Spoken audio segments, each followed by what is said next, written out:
आ गया एक नई कहानी लेकर।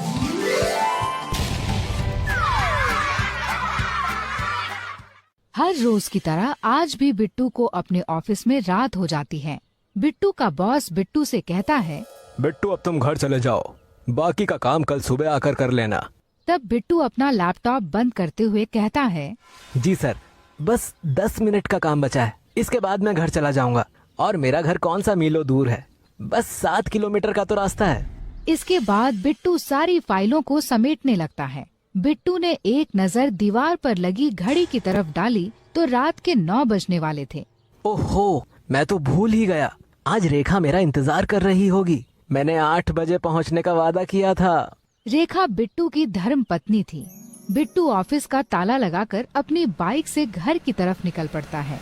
रास्ते में एक घना जंगल पड़ता है।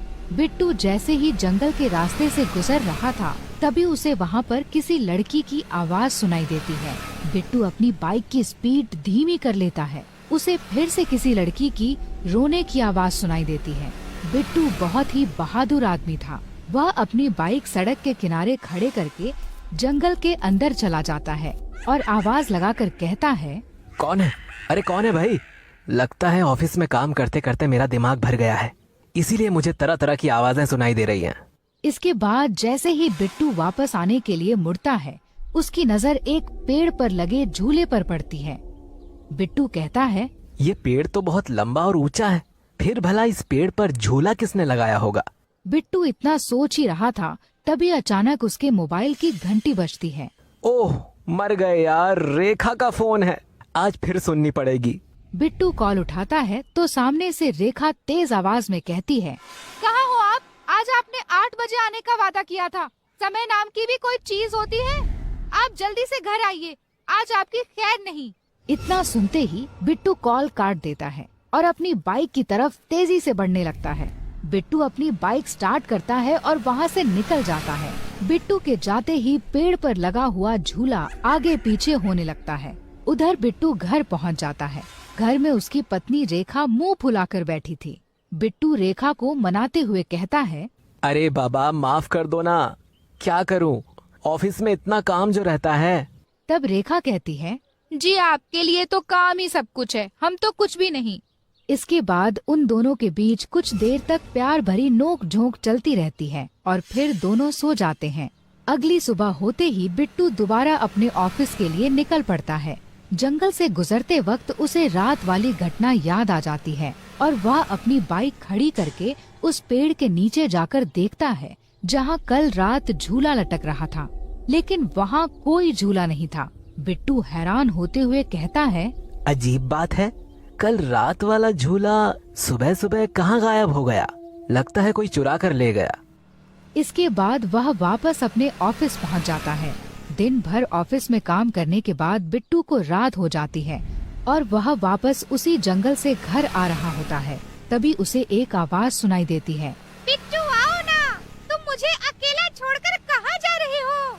वैसे तो बिट्टू बहुत बहादुर था, लेकिन जंगल में इस तरह की आवाज सुनकर बिट्टू थोड़ा थोड़ा डरने लगता है, लेकिन वह हिम्मत से काम लेता है और अपनी गाड़ी खड़ी करके आसपास चारों तरफ देखने लगता है। तभी उसे एक पेड़ के पास से घुंघरू और चूड़ियों की आवाज सुनाई देती है। बिट्टू उस पेड़ के पास पहुंच जाता है और हैरान होकर कहता है, अरे बाप रे, ये तो वही पेड़ है और इस पर झूला भी लगा हुआ है, जरूर कुछ गड़बड़ है। इससे पहले कि बिट्टू कुछ कर पाता, उस झूले पर एक चुड़ैल प्रकट हो गई और बिट्टू से कहने लगी, आओ बिट्टू, मेरे साथ झूला झूलने का आनंद लो, आओ ना। तब बिट्टू हड़बड़ाते हुए कहता है, कौन हो तुम और मेरा नाम कैसे जानती हो? तब वह चुड़ैल कहती है, मैं इस जंगल में अभी नई आई हूँ और जब से मैंने तुम्हें देखा है, मैं तो तुम्हारी दीवानी हो गई हूँ।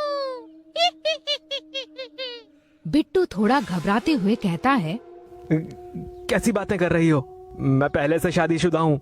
चुड़ैल गुस्से में आकर कहती है, मैं तुम्हारी पत्नी को मार दूंगी, उसे जान से मार दूंगी।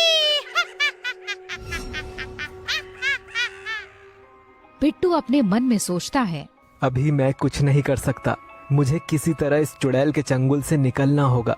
अरे ऐसा करने की कोई जरूरत नहीं। वो क्या है कि तुम भी मुझे काफी अच्छी लगती हो। इतना सुनते ही वह चुड़ैल प्रसन्न हो जाती है और अपने जादू से बिट्टू को झूले पर झुलाने लगती है। थोड़ी देर बाद बिट्टू कहता है, सुनो, अब मुझे घर जाना है, तुम चिंता मत करो, मैं कल फिर से आ जाऊंगा। तब वह चुड़ैल कहती है, तुम कल पक्का आओगे ना? बिट्टू कहता है, अरे ये भी कोई बताने की बात है, मैं कल पक्का आऊंगा। इसके बाद बिट्टू वहाँ से चला जाता है और वह चुड़ैल झूले पर बैठकर झूलती रहती है। बिट्टू घर जाकर उस भूतिया झूले के बारे में सारी बातें अपनी पत्नी रेखा को बताता है। तब रेखा कहती है, हाय राम, ये तो बहुत बड़ी मुसीबत में फंस गए तुम। अब क्या होगा? बिट्टू कहता है, तुम चिंता मत करो, मैंने उस भूतिया झूले वाली चुड़ैल को मुक्ति देने का उपाय सोच लिया है। अगले दिन बिट्टू शहर के एक जाने माने तांत्रिक के पास जाता है और सारी बात बताता है। आप ही बताइए तांत्रिक बाबा, मैं क्या करूं? उस चुड़ैल से पीछा कैसे छुड़ाऊं? बेटा, पहले तुम्हें ये पता करना होगा कि उस चुड़ैल की कमजोरी क्या है, उसके बाद आसानी से उसे मारा जा सकता है। बिट्टू ऑफिस चला जाता है और दिन भर अपने ऑफिस में उस चुड़ैल की कमजोरी के बारे में सोचता रहता है, पर उसे कुछ समझ नहीं आता। रात होते ही वह वापस अपने घर की तरफ निकल पड़ता है। जंगल पहुंचते ही वह उस भूतिया झूले के पास पहुंच जाता है और कहता है, अरे कहाँ हो तुम? मैंने वादा किया था ना, इसीलिए मैं आ गया। अब आ भी जाओ ना सामने। और इतना सुनते ही वह चुड़ैल झूले पर प्रकट हो जाती है। आओ बिट्टू, मेरे साथ झूले पर आ जाओ। आओ ना, डरो मत। बिट्टू थोड़ा हिम्मत करके उस चुड़ैल के साथ भूतिया झूले पर बैठ जाता है और चुड़ैल उसके गले में हाथ डालकर झूले को और तेजी से आगे पीछे करने लगती है।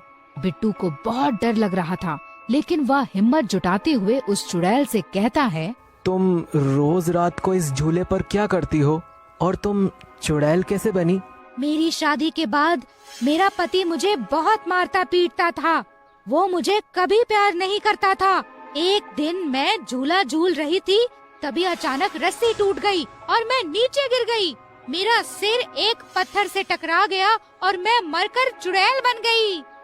बिट्टू तुरंत समझ जाता है। इसका मतलब चुड़ैल की जान इस झूले में है।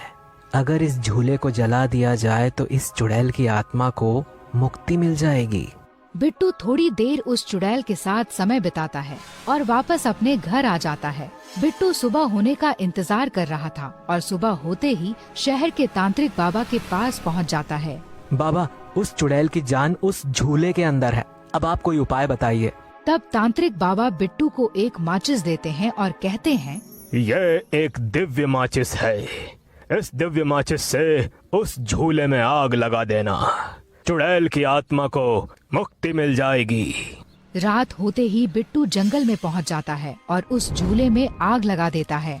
झूले में आग लगते ही वह चुड़ैल प्रकट होकर चिल्लाने लगती है, धोखा! मेरे साथ धोखा! बिट्टू, ये तुमने क्या कर दिया? बिट्टू कहता है, मुझे माफ करना, पर इससे तुम्हारी आत्मा को मुक्ति मिल जाएगी। और कुछ ही समय में वह चुड़ैल जलकर गायब हो जाती है और बिट्टू खुशी खुशी अपने घर लौट जाता है।